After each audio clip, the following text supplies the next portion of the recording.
Hello my fellow book addicts, Megan here, and time for another book review.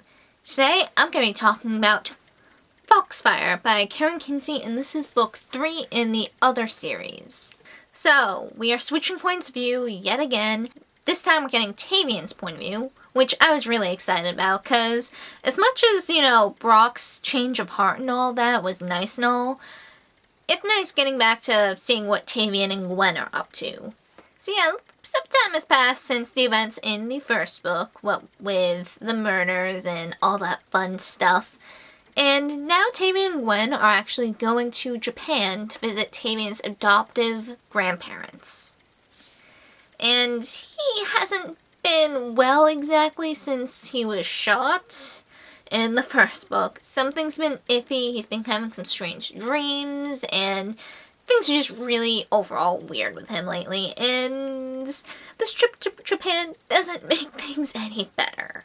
So, I apologize in advance. I'm going to be saying quite a few things wrong in this review, mostly because I don't speak Japanese, and there are a lot of Japanese terms and names in this book. So, yeah.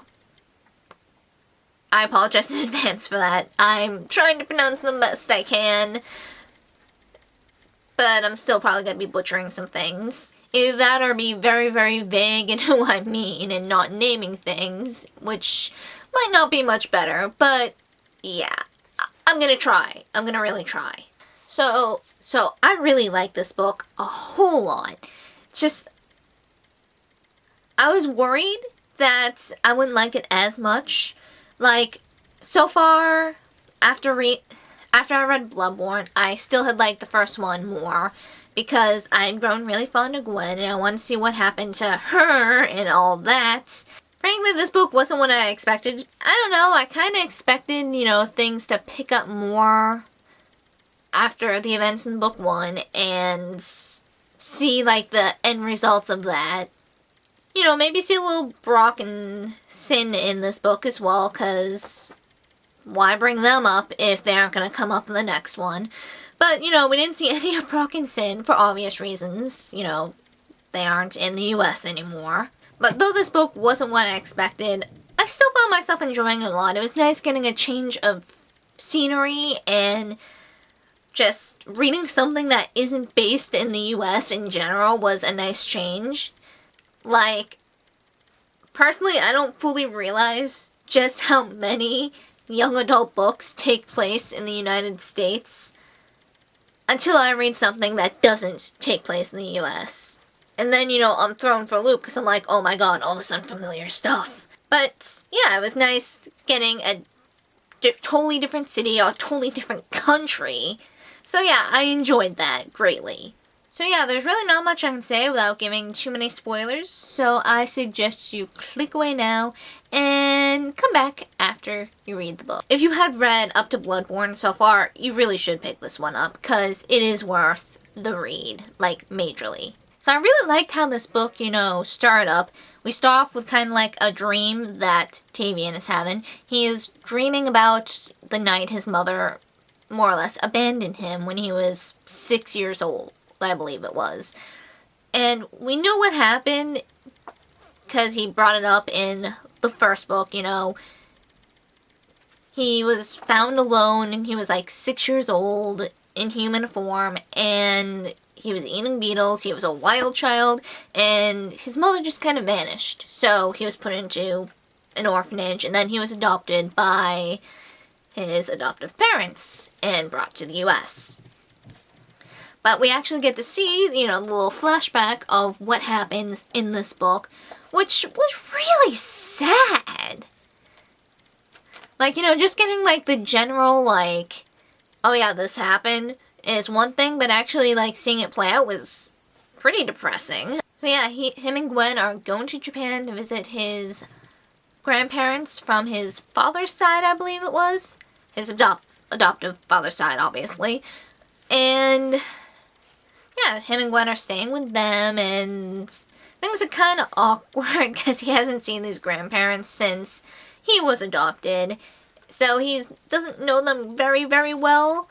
And, things start off pretty weird. On the way back to the grandparents' place, he sees this faceless thing in, like, the reflection from the window of the car, and it's like, what the hell is this thing? We find out that it's kind of a spirit. I'm gonna totally butcher this. It's called the Neprobo, and basically, the gist I got from it, it's a spirit of someone who was murdered or killed, and yeah. So Tavian has no idea why this thing is following him, and lo and behold, on this trip to Japan with Gwen, he actually runs into his birth mother, his Kitsune mother. So that brings up quite a lot of feelings. Octavian wants to know why she abandoned him, and she's being vague as all hell. And apparently, you know, she doesn't like this faceless spirit visiting Tavian, and he has no idea why. They're both trying to tell him stuff, and he's just like, what? Not to mention, you know, these dog spirits are also after him because he smells like his mother, and apparently they don't like his mother, so he's just like having all this stuff thrown at him, and he's just like, I just came here for a vacation to visit family with my girlfriend. And he actually finds out that he is slowly dying. He isn't able to use his magic or go into fox form as easily. It is physically painful for him to do that now, like it wasn't before, and it freaks him out. We find out that apparently half Kitsune don't handle the Foxfire, you know, their power very well. Their bodies are too human, and it just burns them out. Especially if they are not named. And technically, Tavian wasn't named by his mother. He had no name until he was adopted by his adoptive parents. So without that name, he isn't really gonna last long. And it's not just a thing where, you know, he hunts down his mother and it's like, oh yeah, here's your name. You need the true name of your parents, both of them, and a little bit of blood or bone from both of them. For this to happen, there's a ceremony, and it's a serious deal. It's not as simple as being like, oh yeah, so I'm gonna call you this. So for most of this book, I didn't like Tavian's mother. She seemed like a bitch and was very vague, and it's just like, he's your son. Do something to save him. It's the least you can do for abandoning him when he was 6. But, you know, towards the end, she did kind of redeem herself in my mind, but I'll get to that later. We find out that his father, his human father, was a member of the Japanese mafia. And, yeah, he was actually killed by Tavian's mother, because the moment she found out that she was pregnant, she ran off to the middle of nowhere and didn't tell anyone she was pregnant. She wanted to keep it hush-hush, because this family wouldn't really be so happy to find out that they have a half-other child. And if they did, she was afraid that they would use him for their own means. And, you know, no one wants that. So she took him off to hide him, and he tracked her down somehow and wanted the baby. He's like, no, it's my son. Give me my kid. And, you know, he tries to attack her, she attacks him, and he ends up being killed. There's so many different sides to, like, what was going on. Apparently, to find out what the hell was wrong with him, Tavian's grandfather took him to this temple where some other temple Kitsune are, and I never knew there was a difference between the Kitsune. I thought they were just... I didn't know, you know, some were considered better than others. Technically, Tavian is a field fox, which is kind of considered a less trustworthy, troublesome spirit being.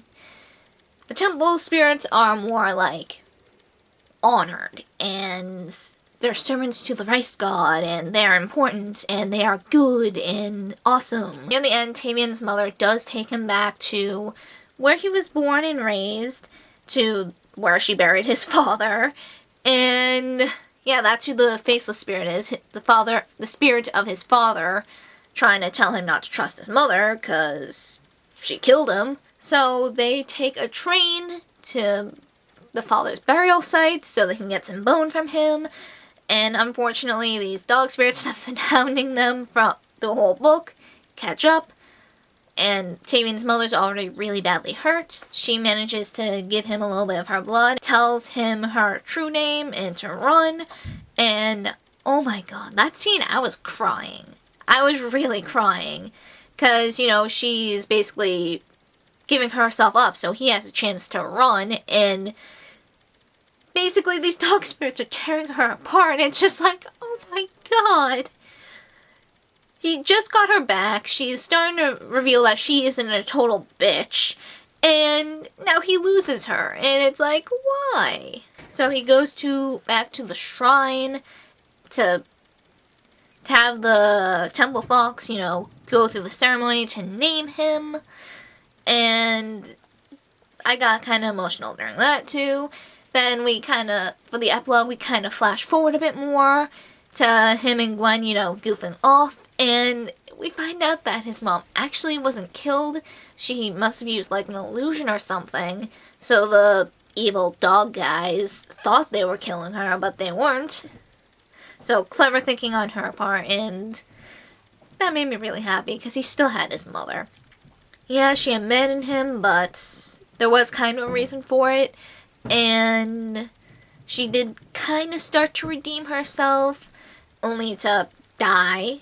So it's nice that she could potentially have a chance to know her son. There's a chance for them to have some sort of relationship, even though there is gonna be that kind of rift there. So yeah, all in all, I like this book. It was really emotional, like, oh my god. Definitely the most emotional of the 3 books. And I'm really sad that there's not more. I would love to see more in this universe with these characters, and hell, maybe with even some other characters. There is so much more that can be done, but I'm pretty sure this is strictly staying a trilogy, which, well, nice, because sometimes when things expand lengthwise, it doesn't work out. Like Maximum Ride, for example. So I'm glad that there's no risk of this becoming another Maximum Ride. But, you know, it would have been nice to see more of these characters. I grew really fond of them. And yeah, it's sad to see the series end. You know, it'd be nice to see, like, you know, Tavion and Gwen in their choices for college. To see how Brock goes from where he was in the book 2. To see, you know, more of Sin. Even to see more of Randall, because I thought he was an interesting character, and it would have been cool to see where he went from where he was, and just, there's so much more that could be expanded on. Yeah, kind of love how this is only a trilogy, but hate it at the same time, which is really frustrating. But what am I gonna do, right? So yeah, all in all, highly recommend this series. It was awesome, and I loved every second of it. So yeah, that's it for this book review, and I hope to see you guys next time. Keep on reading, my fellow book addicts. Keep on reading.